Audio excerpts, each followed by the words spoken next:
जी अषाढ़े तणख Luna तोड़िए जी। ए जी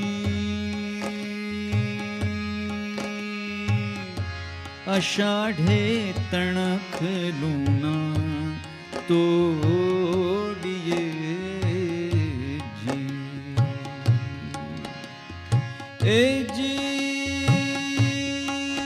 तो foot तोरे घास एमा धरती न श्वास।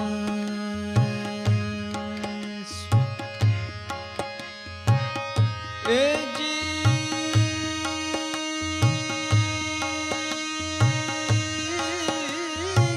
तो फुट तोरे घास एमा धरती न श्वास।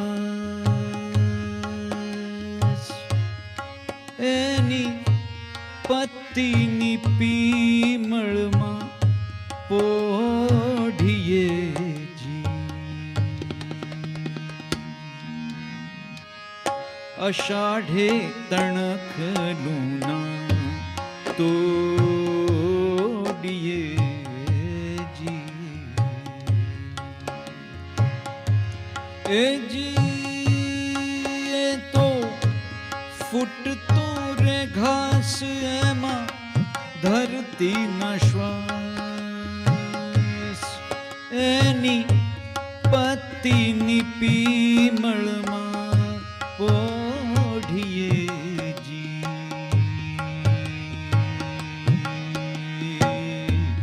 अषाढ़े तणख लूना तोड़िए जी।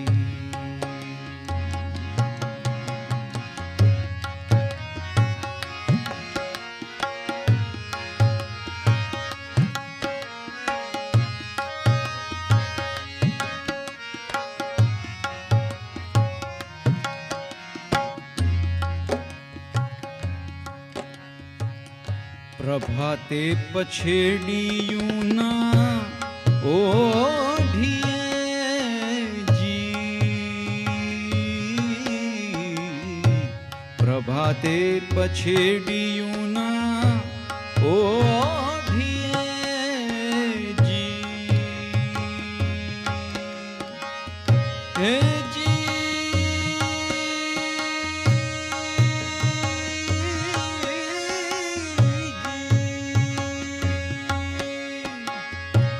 आव्या अज वाला जाए।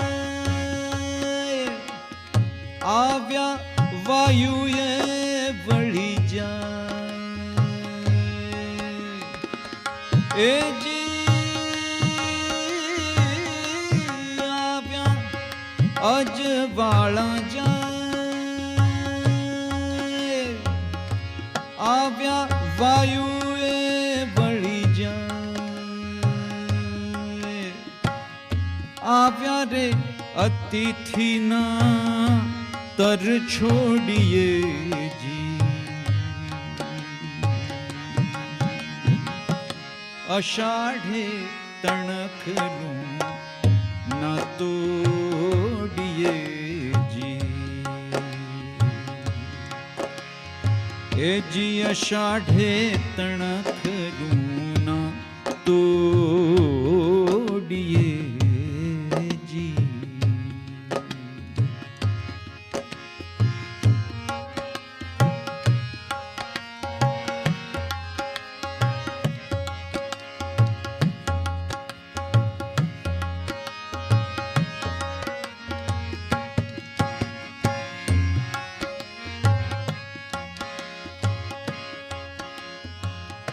तारे आंगणिए उग्यूं परोढ़िए जी।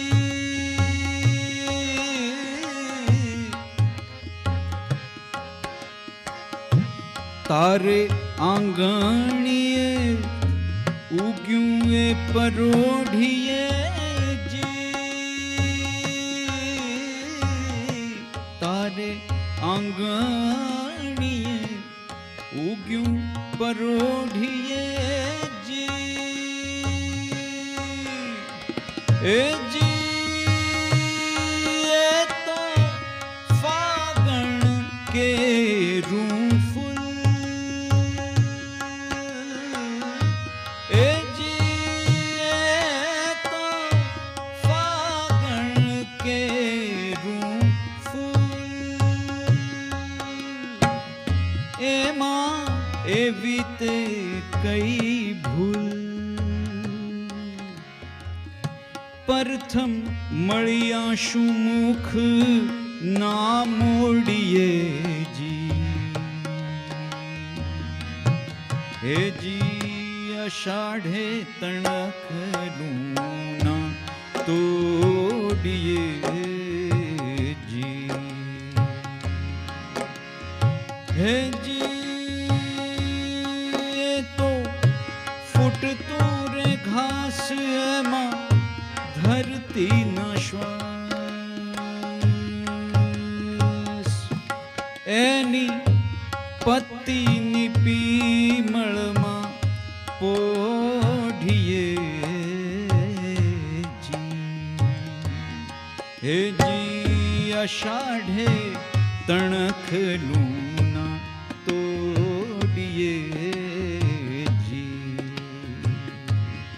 હે જી અષાઢે તણખલું ના તોડીએ જી હે જી અષાઢે તણખલું ના તોડીએ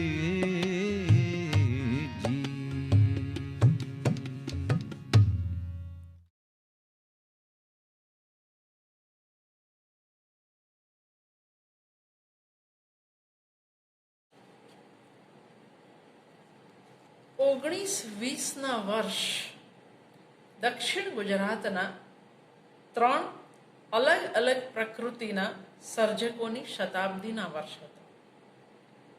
આ ત્રણેય સર્જકો અમને અતિશય પ્રિય. એટલે મેં અને બકુલભાઈએ 19 શરૂ થાય ત્યારે જ નક્કી કરી લીધેલું કે આપણે આ ત્રણેય સર્જકની શતાબ્દી ધામે ધૂમે ગુજરાતભરના વિદ્વાનો સાથે મળીને ઉજવવી છે. 2019ના આરંભે રતિલાલ અનિલની શતાબ્દી અમે એ રીતે ઉજવી પણ ખરી, પણ જયંત પાઠક અને ઉષ્ણસ વિશે હજુ અમે કશું નક્કર વિચારી રહ્યા હતા ત્યાં તો મારું અને તમારું સૌનું જગત જ જાણે કે બદલાઈ ગયું.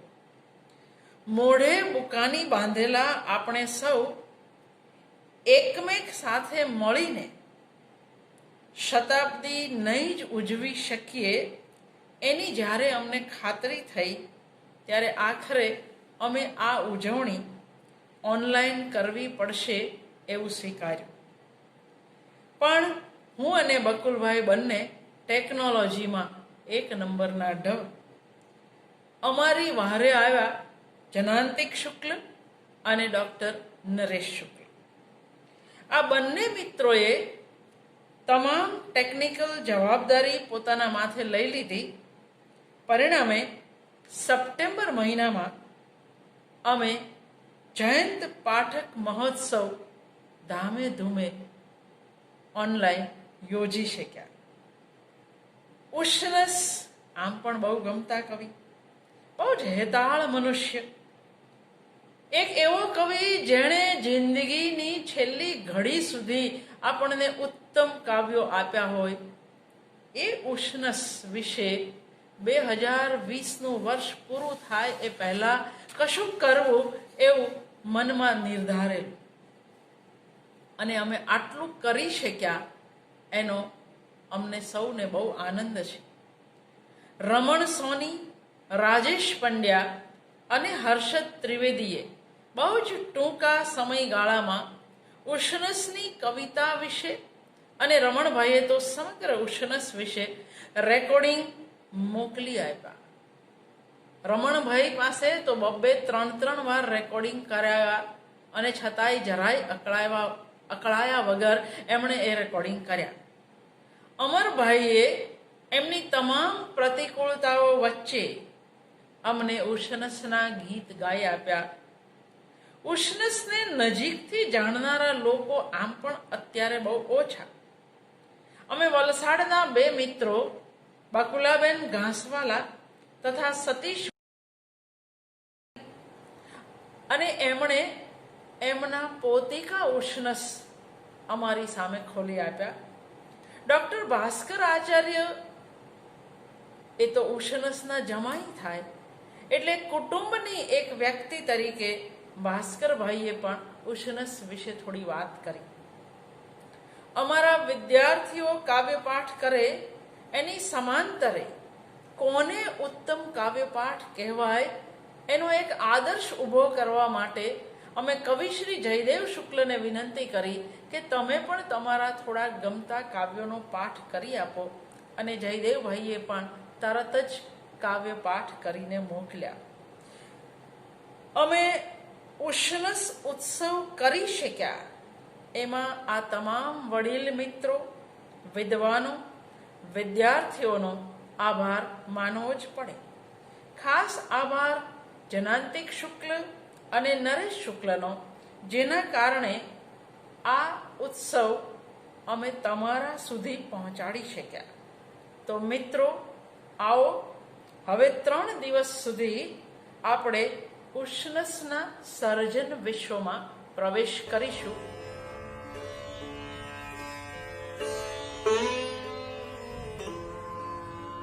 ઈસવીસન 1955માં એમનો પ્રથમ કાવ્ય સંગ્રહ પ્રસૂન પ્રગટ થયો. ત્યાર પછી નેપથ્યે, આર્દ્રા, તૃણનો ગ્રહ, સ્પંદ અને છંદ, અશ્વત્થ, રૂપના લય, વ્યાકુળ વૈષ્ણવ, શિશુલોક અને 1989માં આરોહ અવરોહ કાવ્ય સંગ્રહો પ્રગટ થયા. ત્યાર પછી પૃથ્વી ગતિનો છંદોલય, ઉપસર્ગ, વગડો અને ગઝલની ગલીમાં એ પ્રગટ થયા. 2 અધ્યયનો, રૂપ અને રસ, ઉપસર્ગ, મૂલ્યાંકનો, આસ્વાદમાલા, પૃથ્વીને પશ્ચિમ ચહેરે, રૂપ અરૂપ વચ્ચે, છેલ્લો વળાંક વગેરે એમના અભ્યાસ અને વિવેચન ગ્રંથો છે. આ ઉપરાંત કવિ ઉશનસે જીવન ચરિત્રાત્મક સદમાતાનો ખાંચો તેમજ દોશીની વહુ અને અન્ય એકાંકી નાટ્ય સંગ્રહ પણ આપેલા છે. શીર્ષક છે વળાવી બા આવી. રજાઓ દિવાળી તળી થઈ પૂરી ને ઘરમહી દહાડાઓ કેરી સ્ખલિત થઈ શાંતિ પ્રથમની.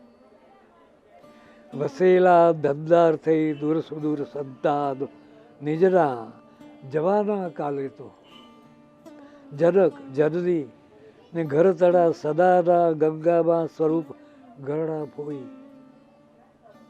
સૌએ લખાયેલો કર્મે વિરહ મિલને તે રજનીએ નિહાળ્યો.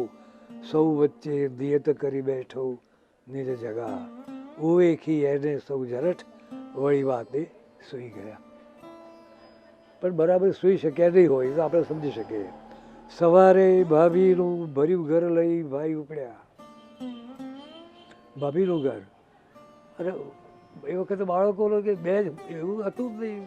ભર્યું ઘર લઈ ભાઈ ઉપડ્યા. ગઈ અડધી વસ્તી, ઘર થઈ ગયું શાંત સગળું. આ ઘરડાઓ તો શાંતિ જોઈતી હતી, પણ આ શાંતિ નહીં જોઈએ. બપોરે 2 ભાઈ અવર ઉપડ્યા લઈ નજરી લવડા ભર્યાઓ. પ્રિય વચન મંદસ્મિતવતી.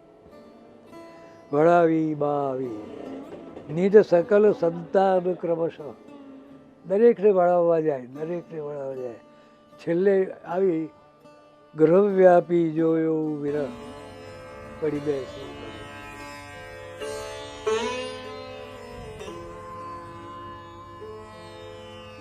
રમણ સોની ગુજરાતી ભાષા સાહિત્યને તત્વ, સિદ્ધાંત અને સ્વરૂપના સૂક્ષ્મ વિવેક અને અભ્યાસથી તપાસતા ડૉક્ટર રમણ સોની આધુનિક યુગના પણ પોતિકા આગ્રહોથી ઓળખાયેલા વિવેચક, સંપાદક, સાહિત્ય કોશકાર છે.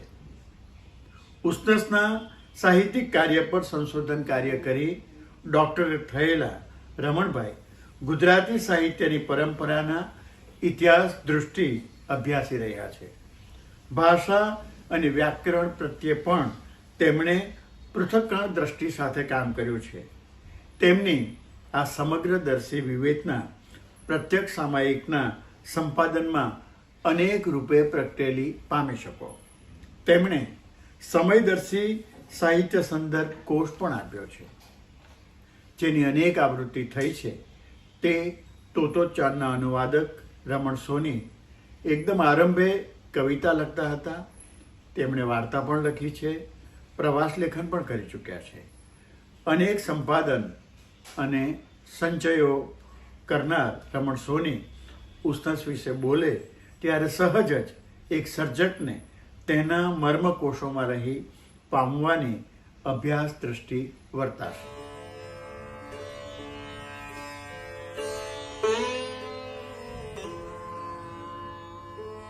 ઉમાશંકરે કહ્યું છે એમ, શતાબ્દીઓના ચિરશાંત ઘુમ્મટો ગજાવતો ચેતન મંત્ર આવતો.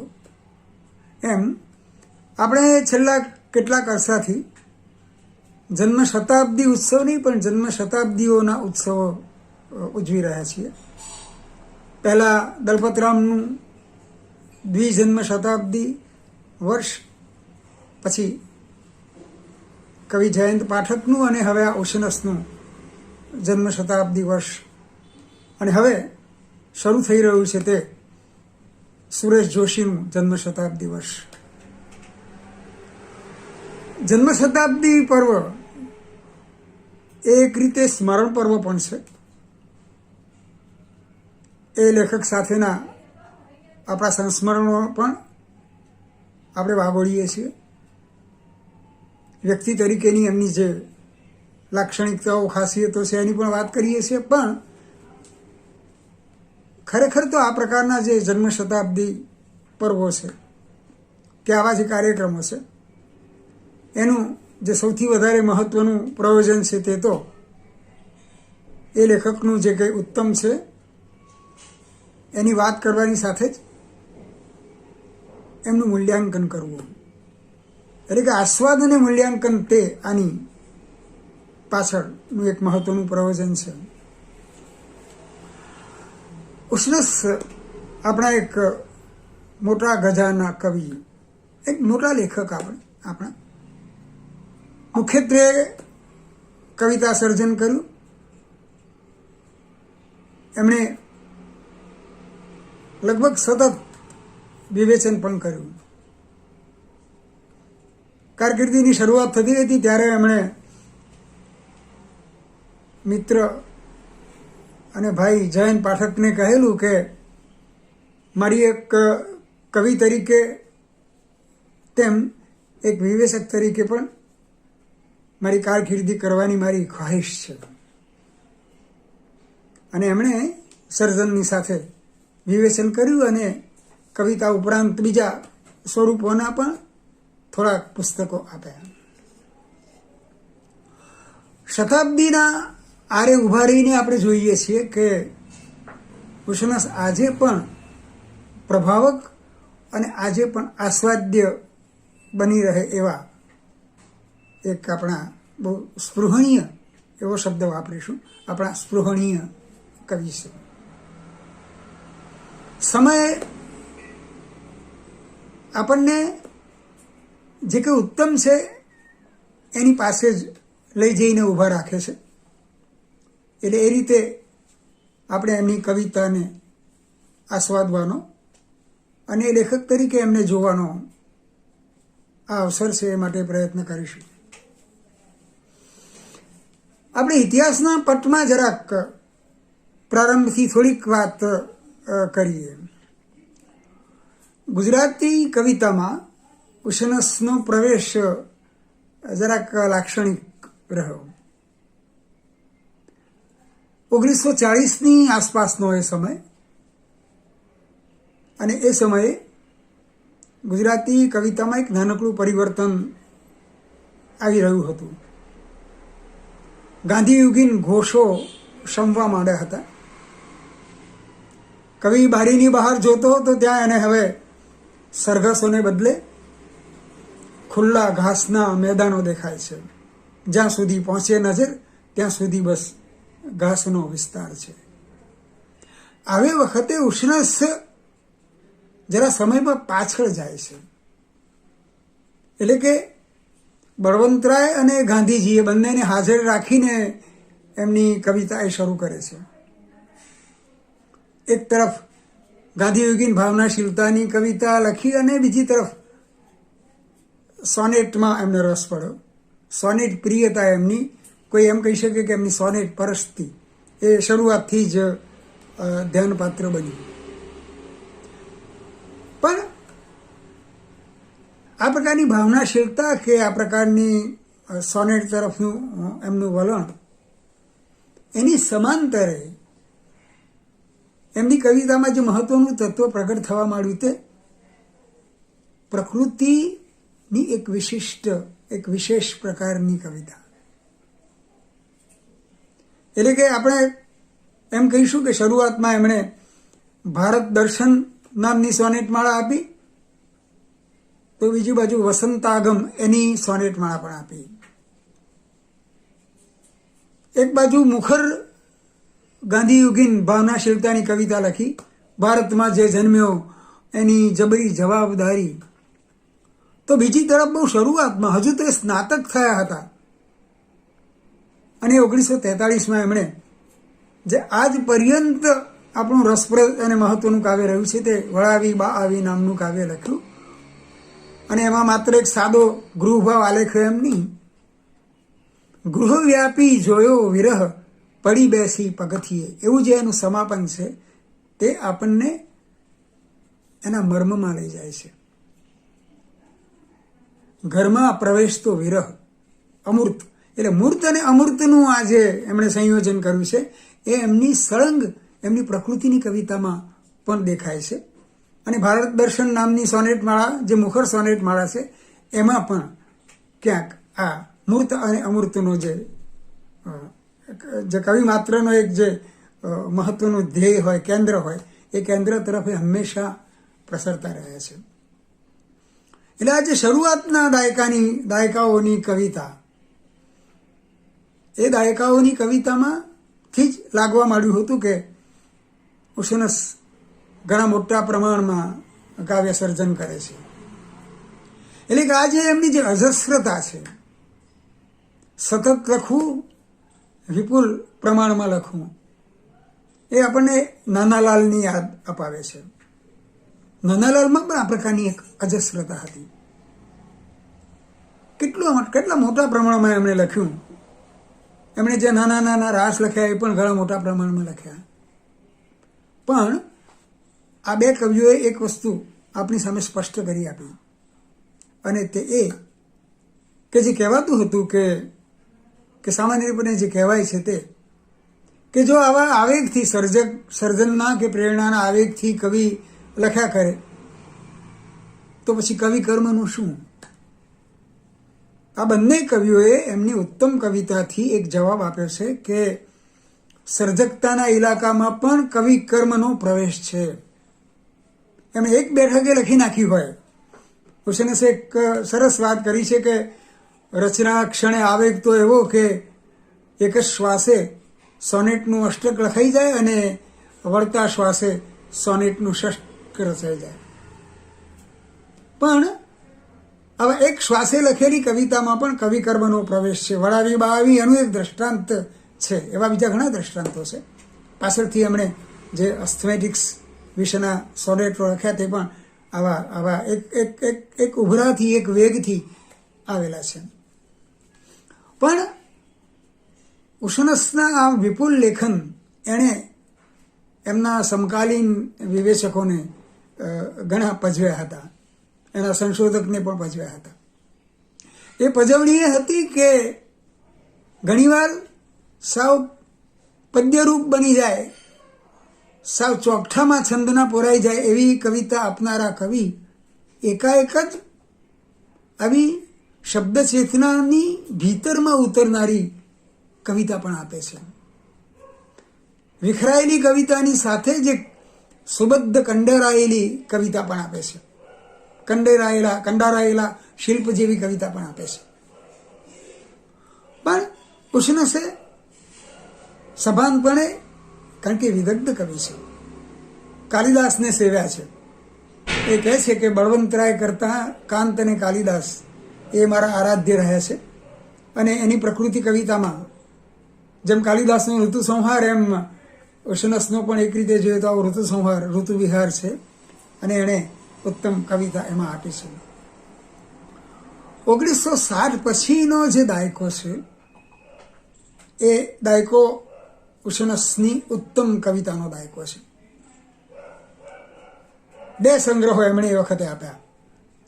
તૃણનો ગ્રહ 1964માં અને પછી 1968માં સ્પંદ અને છંદ. એની જે કવિતા છે એ કવિતાએ ઉત્કૃષ્ટતા સિદ્ધ કરી અને એ વખતે જે અદ્યતન કવિ સંવેદન હતું, અદ્યતનતાના સમયમાં આપણી કવિતા પ્રવેશી હતી, એ વખતે એમણે એક પડકાર રૂપે સૌની સામે મૂકી આપ્યું કે બદ્ધ રૂપોમાં પણ ઉત્તમ કવિતાની શક્યતા છે. દરેક સમયે પ્રસ્તુત બને એવી કવિતા પણ એમાં લખી શકાય છે. આપણે 2 જ ઉદાહરણ લઈએ એમાંથી. એક રસ્તો અને ચહેરા નામની સોનેટ માળા અને બીજી અનહદની સરહદે નામની સોનેટ માળા. રસ્તો અને ચહેરા 20 સોનેટની આ માળા એ એક રીતે તો પ્રચ્છન્ન પ્રેમની ગાથા છે. એમાંની જે નાયિકા છે એ નાયિકા કલ્પનાની છે, એ નાયિકા સ્વપ્નની છે, એ સ્વપ્ન જગતની છે. કવિ કહે છે કે પ્રીછું તને સ્વપ્નને પરિવેશ કેવલ, તું માહરા સ્વપ્ન બાર મને અજાણી. અને એમ એનું જે વૈતથ્ય છે એમાં પ્રેમના આનંદના અનુભવ કરતા પ્રેમની વિતથતા અને અપ્રાપ્તિ, એ અપ્રાપ્તિની વેદના એમાં મહત્વની છે. અને એટલે એક સોનેટમાં એનું જે ચિત્ર છે તે ચિત્ર આપણને આજે અત્યંત કરુણ છે એ કરુણનો અનુભવ કરાવે એવી છે. નાયિકા સામે ઊભી છે મુખ નીચે કરીને, એના અલકમાં, એના કેશમાં આંગળીઓ પરોવીને નાયક એનું મોં ઊંચું કરે છે અને એની નિકટ જાય છે. અને પછી શું જુએ છે? પરોવી અંગુલો અલક ઊંચકી હાસ્ય કમળ, હું ચહેરાઓનું કમળ ઉછકું છું. પરોવી અંગુલો અલક ઊંચકી હાસ્ય કમળ, નમું હું જ્યાં સામે તરવરી રહે રે મૃગજળ. જે અનુભવ થાય છે તે ચહેરાના કમળનો નહીં પણ મૃગજળનો. અહીંયા પ્રાસે જે વેદનાનું રૂપ આલેખ્યું છે તે પણ રચનાની રીતે પણ ધ્યાનપાત્ર છે. અનહદની સરહદે ઉષ્ણસની આપણા લોકો બધા જ ભાવકોએ, બધા જ વિવેચકોએ જેની પ્રશંસા કરી છે એવી એક ઉત્તમ સોનેટ માળા છે અનહદની સરહદે.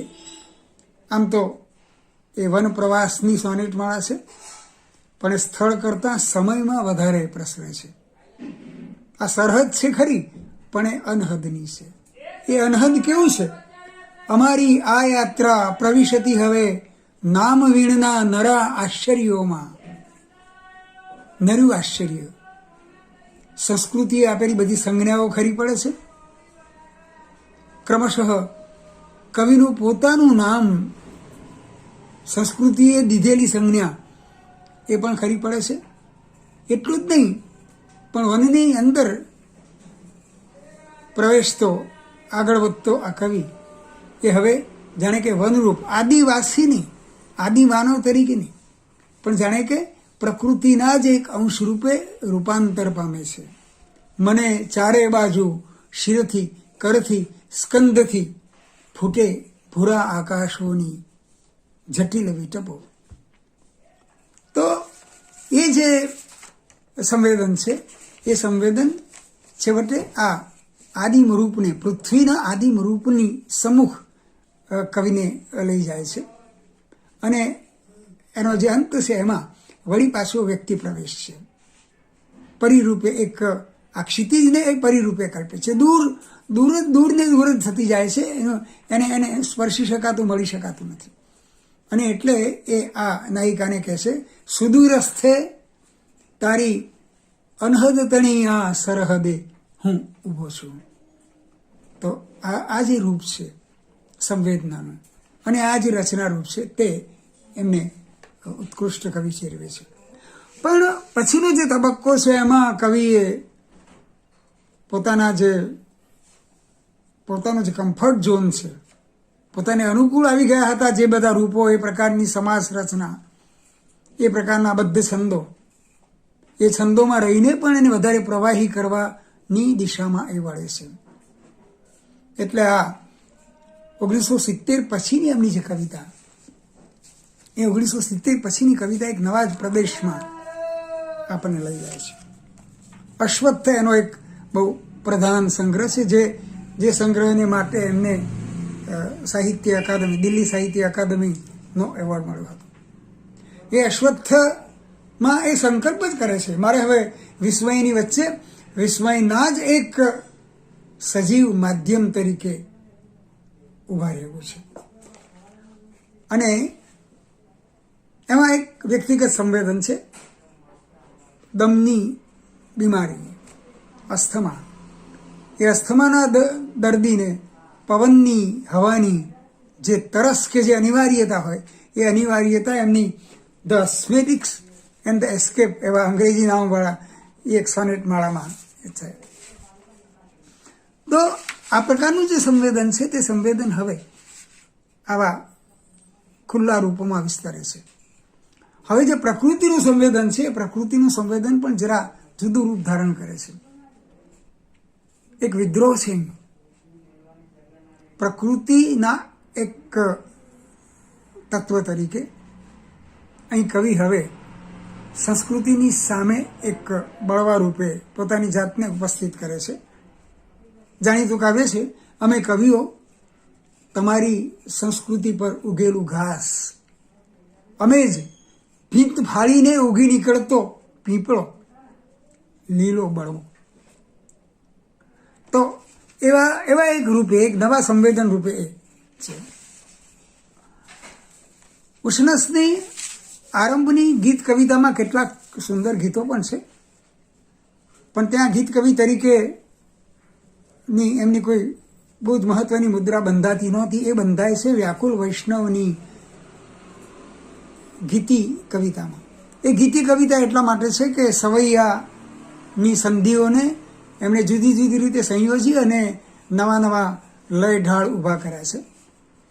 અને ત્યાં પણ પેલું ઝંખના કરતી ગોપીનું, ભક્તનું, એના વિયોગનું એક સંવેદન છે.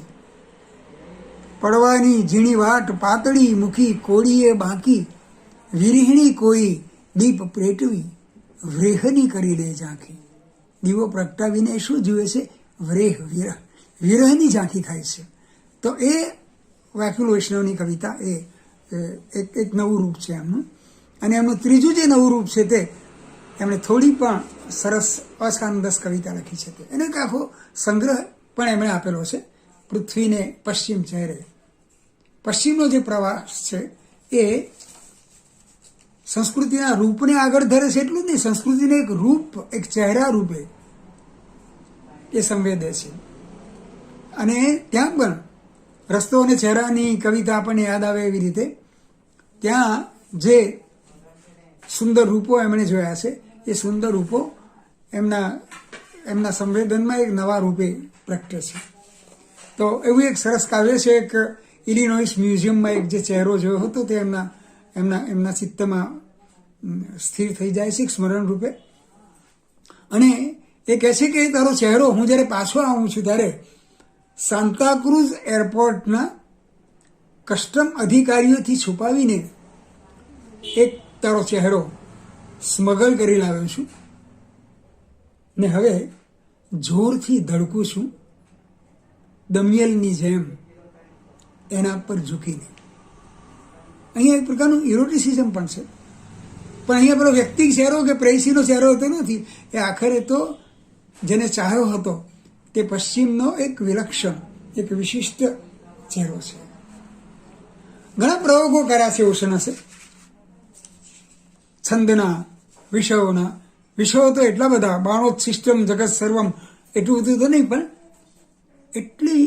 એટલા વિપુલ પ્રમાણમાં એટલા પ્રકારના વૈવિધ્યથી એમણે વિષયોનું, સ્વરૂપોનું અને કવિતાના ઘટક અંશો એના એ સતત પ્રયોગો કરતા રહ્યા છે. અને એ પ્રયોગોમાંથી એમણે એ નવી કવિતા કરતા ગયા છે. એટલે 7 દાયકા સુધી એમણે જે કવિતા લખી અટક્યા વગર, થોભ્યા વગર, એમાંથી આવા એમના કવિતાના આવા વિવિધ નોખા રૂપો આપણને મળે છે. અને આજે જ્યારે આપણે કવિતા ઉત્તમ મળે છે જોકે, પણ મોટે ભાગે આપણે કવિતાના લીલા દુકાળની વચ્ચે ઊભા છીએ ત્યારે ઉશનાસની જે ઉત્કૃષ્ટ કવિતા છે, એમની જે ઉત્તમ કવિતા છે, સમયે સારવી આપેલી જે ઉત્તમ કવિતા, એ ઉત્તમ કવિતા આપણને આનંદ આપે છે. એમનું મૂલ્યાંકન કરતાં એ કહેવું જોઈએ કે અજસ્રતા એ સારી વાત છે, એ વેગથી પણ પછી ઉત્તમ સંવેદન સુધી કે ઉત્તમ સંવેદના આલેખન સુધી જઈ શકાતું હોય તો.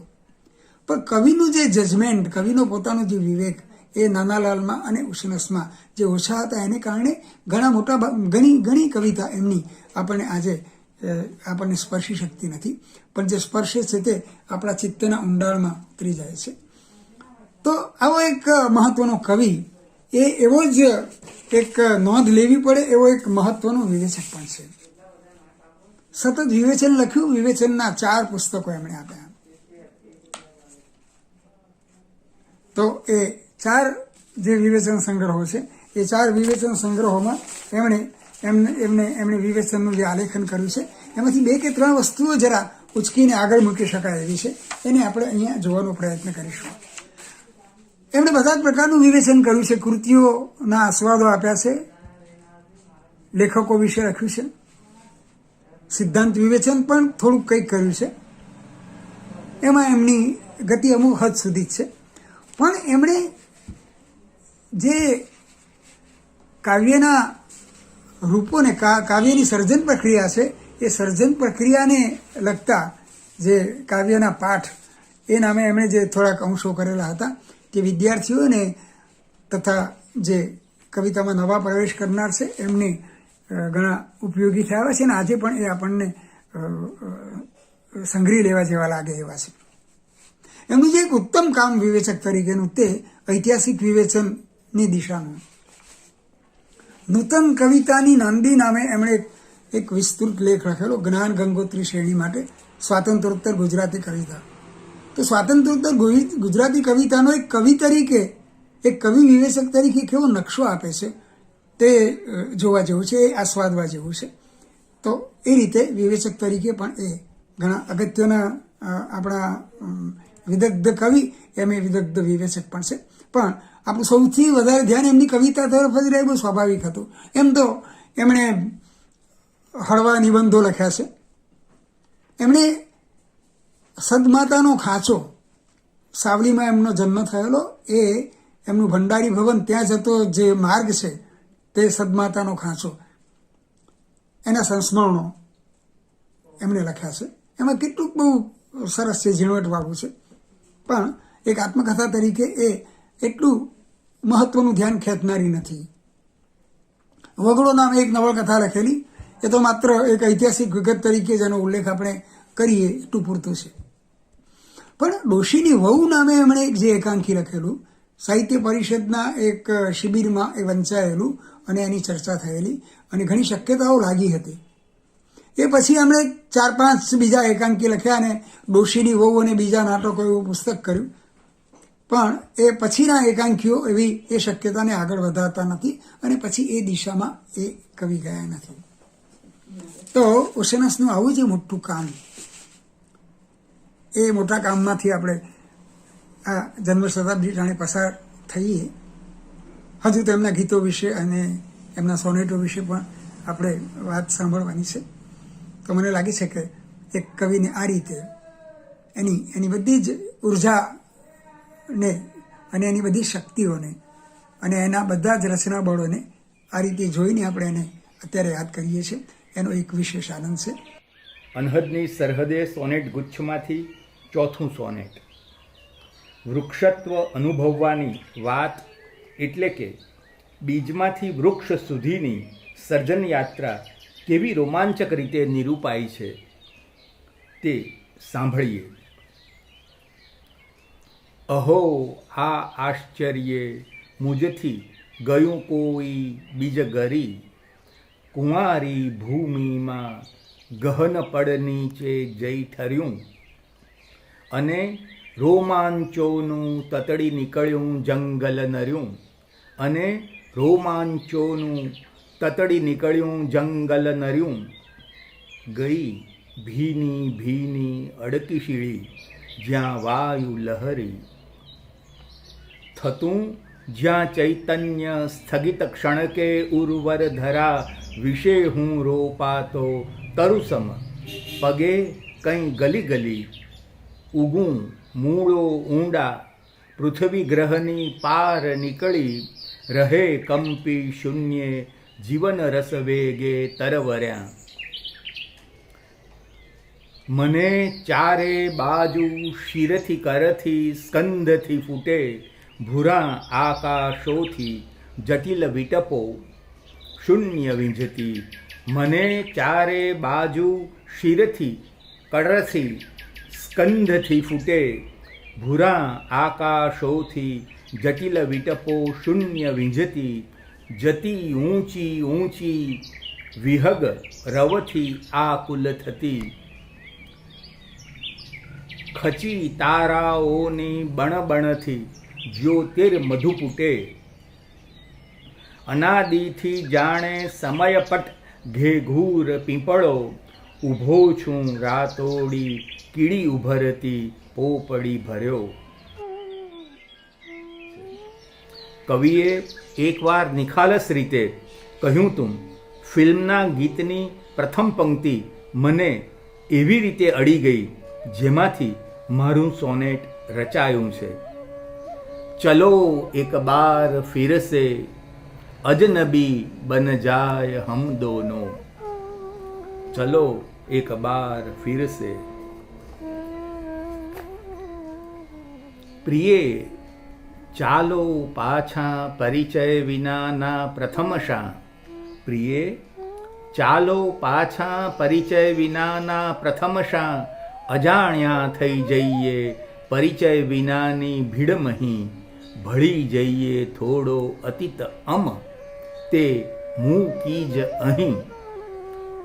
પડી જઈએ ભાવિ તરફ ભૂંસિયા સપ્ત પગલી. તમોને ના ફાવી મુજ પ્રીત ખરું. તમોને ના ફાવી મુજ પ્રીત ખરું તો પડી રહી. ન ફાવે એ કોને અશુંક અશુંક મારી પ્રીતમહી. લિયો તો આ ગીતો સપન સ્મરણો સૌ પરતલો. લિયો તો આ ગીતો સપન સ્મરણો સૌ પરતલો. તમારે હાથે આ અધર પરથી ચૂંટી સ્મિતલો. જરી ના ખંચાશો જરી ના ખંચાશો ત્વચ મુજ ભલે લો ઉતરડી.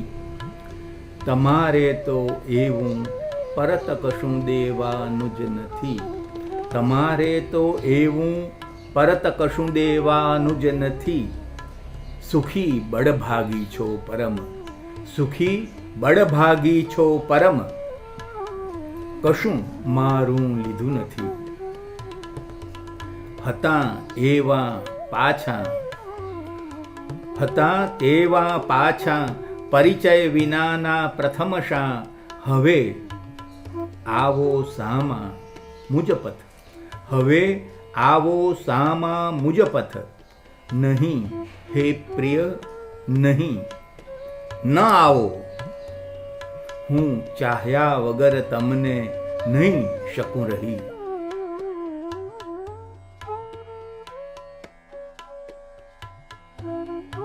ઉષ્ણસને નજીકથી ઓળખનારાઓમાં બકુલાબેન ઘાસવાલા પણ ખરા જ. બકુલાબેન એક સમયના પ્રખર નારીવાદી વિચારક તરીકે ગુજરાતને પરિચિત. સતત કંઈક ને કંઈક લખતા રહેતા બકુલાબેન અનુવાદો પણ સારા કરે. ગયા વર્ષે જ દિલ્હી અકાદમીનો અનુવાદ પુરસ્કાર પણ બકુલાબેનને મળેલો છે. તો આપણે બકુલાબેન ઘાસવાલા પાસેથી ઉષ્ણસ એક વ્યક્તિ તરીકે કેવા હતા એની વાત સાંભળીશું. બકુલાબેન.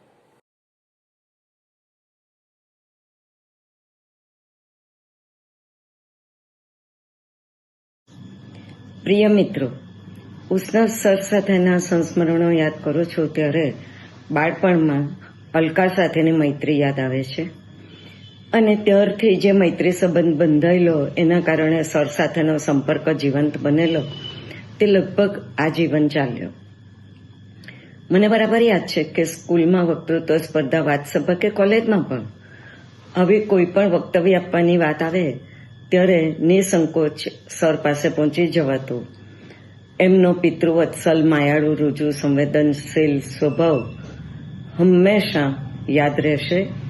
કારણ કે સરને મળવા જઈએ એટલે પહેલાં તો ખૂબ પ્રેમથી વાત કરે, પછી આપણે વક્તવ્યની વાત કરીએ, વિષય આપીએ એટલે સર કહે કે આ પુસ્તક વાંચી લાવો, આટલા મુદ્દા પર વિચાર કરો, લખી લાવો, પછી આપણે એને મઠારશું.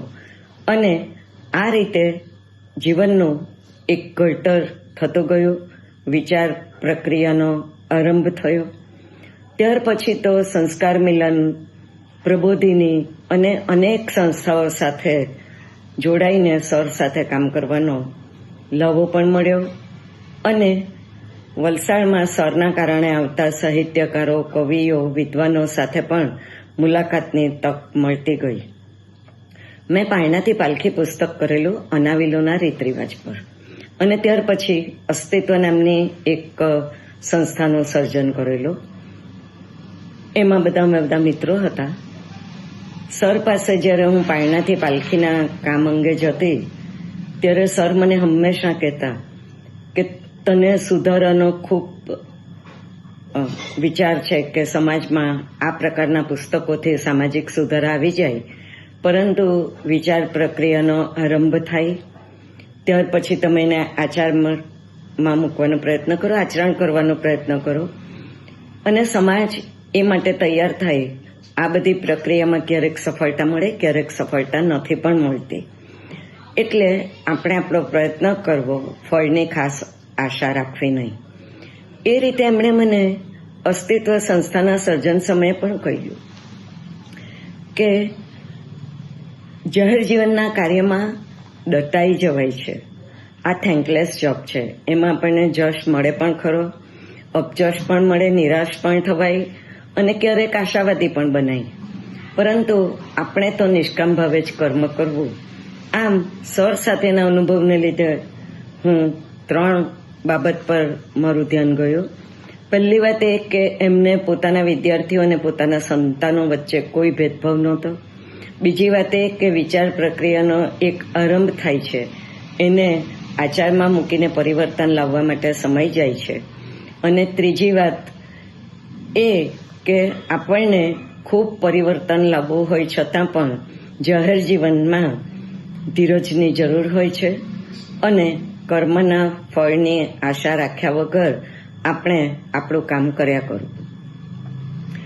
સરને કારણે જે પણ કોઈ વિદ્વાનો આવતા તેમાં એકવાર ફાધર વાલેસ આવેલા અને અમે લોકો બંધુ ત્રિપુટીના આશ્રમમાં ગયેલા. ત્યાં સ્વામી સચ્ચિદાનંદ હતા, બંધુ ત્રિપુટી હતા, સર અને ફાધર વાલેસ.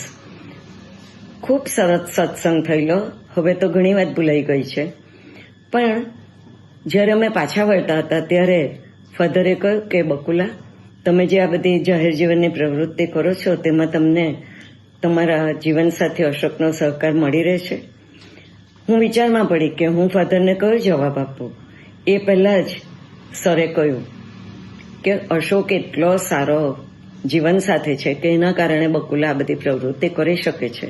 અને મેં હંમેશા અનુભવેલું કે સરને માટે હંમેશા કુટુંબ અને કુટુંબનો પરિવેશ એની પ્રાથમિકતા રહી છે. અને એ પ્રાથમિકતા માટે એ અમને પણ ખાસ આગ્રહ કરતા કે આપણે કારકિર્દીમાં ધ્યાન આપવાનું, આપણે આપણા શોખ, આપણે જે કામ કરવું છે તેને માટે પણ ગળા ડૂબ રહેવું બધું, પણ આપણે સંસારને જો શરૂ કર્યો છે તો એ સંસારને પ્રાથમિકતા આપીને આપણી ફરજ નિભાવવી.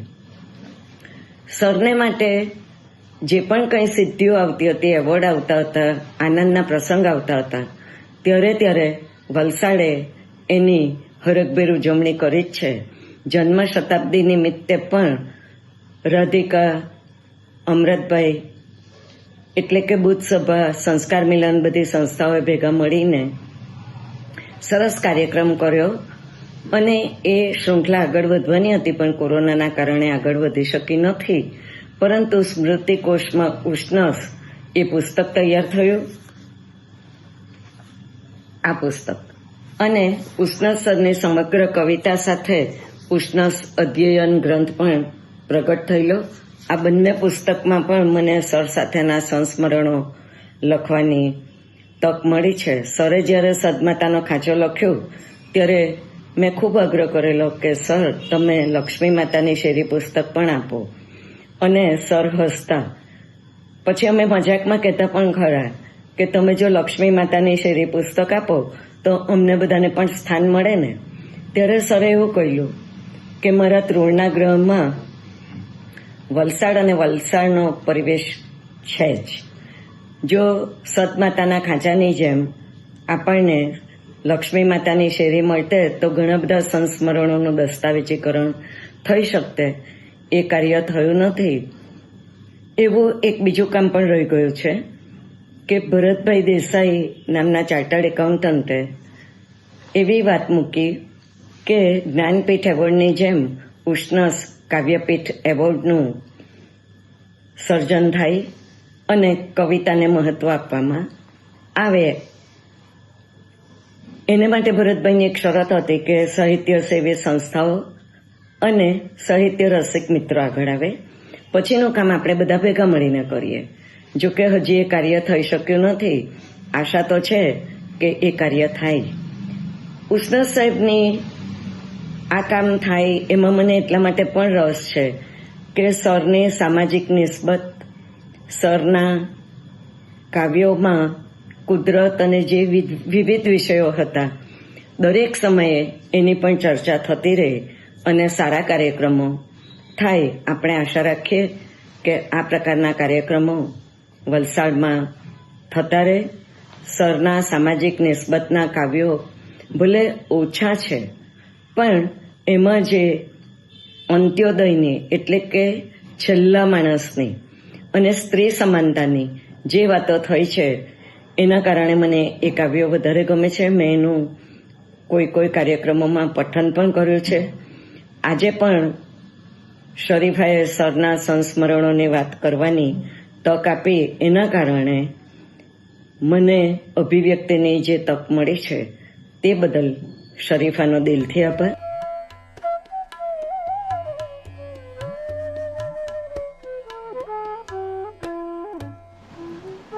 વૃક્ષ એટલે તો એક વૃક્ષ વાવીને તમે શરૂઆત તો કરી જુઓ, આંગણે કે વાડામાં કે પછી ગમે ત્યાં બીજે. મૂળ શરત છે પૃથ્વીની માટી હોવી જોઈએ તે. એને ડાળ ડૂંખ આવવા દો અને આવવા દો એને પર્ણ પલ્લવ. અને જુઓ પછી ખેલ, કોઈ એક વેલ ક્યાંકથી એ આવતીકને વીંટળાશે એને, અને આકાશ બેસશે સામેથી આવીને એની બખોલમાં પંખીની જેમ, ને પંખીઓ બાંધશે નીડ વૃક્ષની જ ખરેલી સળીઓથી. વૃક્ષ એટલે જ ભીડ, કીડીઓથી કલરવ સુધીની, પ્રાણના અપાર વૈવિધ્યોનો આશ્રય. વૃક્ષ એટલે જ વસ્તારી, સંસારી સંત, ખરું કહું તો કોઈ સદગૃહસ્થ પીઢ. વૃક્ષ એટલે તો કરી જુઓ પ્રારંભ, વાવી જુઓ એક વૃક્ષ. એના મૂળિયા નીકળશે છેક તમારી છાતીમાં, ને પછી આર પાર. તમને તમારા અચલા યતનમાં તિરાડોનો આનંદ છે? તડ તૂટી જવાનો આનંદ? તો વૃક્ષને ઉગી આવવા દો તમારા વૃક્ષ સુધી, મૂળમાં ને ડાળમાં. એ એક આનંદ છે, પરમ આનંદ છે, જો હોઈએ આપણે એના વિકાસની જાળમાં. ધન્યવાદ.